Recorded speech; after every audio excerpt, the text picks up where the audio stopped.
Here is your latest African news. Horn of Africa. U.S. Special Envoy for Horn of Africa to leave post. U.S. Special Envoy for the Horn of Africa Jeffrey Feltman will step down from his post this month after a disastrous 9 months in the job, and David Satterfield, the outgoing U.S. ambassador to Turkey, will take up the role according to media reports. The news of his departure, which was not previously reported, came before he heads to Ethiopia this week to meet with senior government officials. Gabon and Ghana. Gabon and Ghana joined the UN Security Council.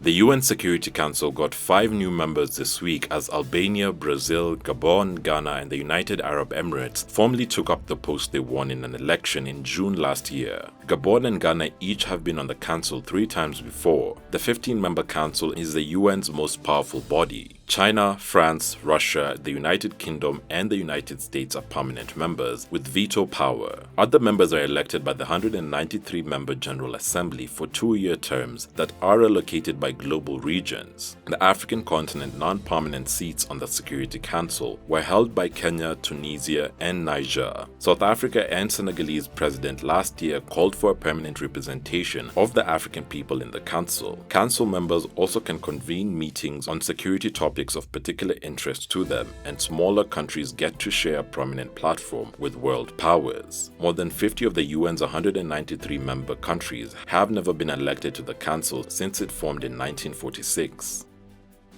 Kenya. KFC promises to buy Kenya potatoes after backlash.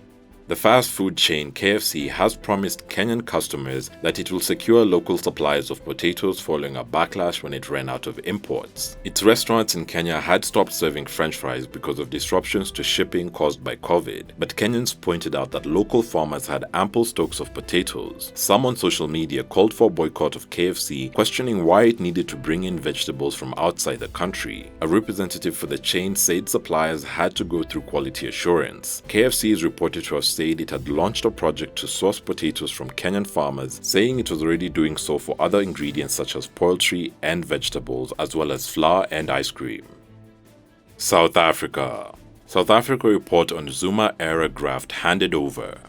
South African investigators have this week handed over the first installment of a long-awaited report into corruption at the heart of the state under former President Jacob Zuma. The fruit of 4 years' work, the report was handed to Zuma's successor, President Cyril Ramaphosa, who has vowed to root out graft and financial sleaze. The findings he hoped would mark a decisive break with the corrupt practices that the country has experienced in the past. Ramaphosa said he would brief Parliament by the end of June on his decision on the report, drawn up by a top-level commission which does not itself have powers of prosecution. Zuma, 79, became post-apartheid South Africa's 4th president in May 2009, succeeding Thabo Mbeki, but his presidency became strained by a reputation for corruption, with cronies influencing government appointments, contracts, and state businesses.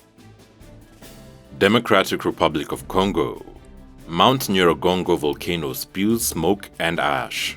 One of the most active volcanoes in the world, Mount Nyiragongo in Eastern Democratic Republic of Congo, is spewing huge clouds of black smoke and volcanic ash into the sky. Geologists from Goma's volcano observatory say it is not yet flowing, but they have noticed an increase in seismic activity. The observatory's director, Celestine Kasereka, explained that the mountain was responsible for the smoke and ash that was seen across the city of Goma. Despite this, Nyiragongo is unlikely to erupt, he said. Residents have been advised to stay calm, but this will be difficult for many as the devastating impact caused by last May's eruption is still fresh in their minds. It led to the deaths of 32 people and forced thousands from their homes. Many fled to neighboring Rwanda while others are still living in temporary camps in Goma.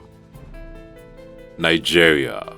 Government to launch project Screwup for internally displaced persons.